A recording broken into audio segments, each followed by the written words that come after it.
છોટાઉદેપુર જિલ્લાના નસવાડી તાલુકાના એક ગામમાં 30 વર્ષીય મંદબુદ્ધિ મહિલાની સાથે થયેલી અમાનવીય ઘટનાએ પંથકમાં ચકચાર મચાવી। આરોપ છે કે એક નરાધમે મહિલાને ઉચકી જંગલ વિસ્તારમાં લઈ જઈ બળાત્કાર ગુજારી ઇજાગ્રસ્ત હાલતમાં ત્યાં જ મૂકી ફરાર થઈ ગયો હતો।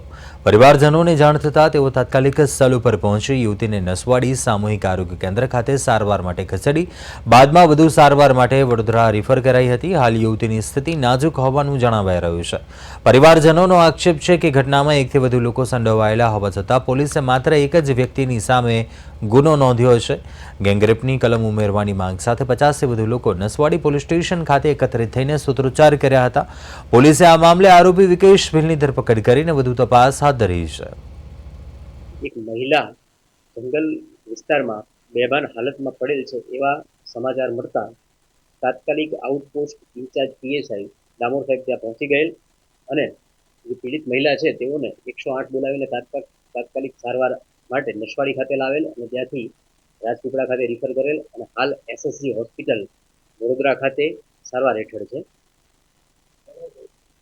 બનાવની વિગત એવી છે કે જે મહિલા છે એની સાથે દુષ્કર્મ થયેલું છે એવા જે દુષ્કર્મનો આરોપી છે વિકેશ નારાયણભાઈ હિલ જેઓને પોલીસ દ્વારા તાત્કાલિક પકડવામાં આવેલ છે અને હાલ આરોપી રિમાન્ડ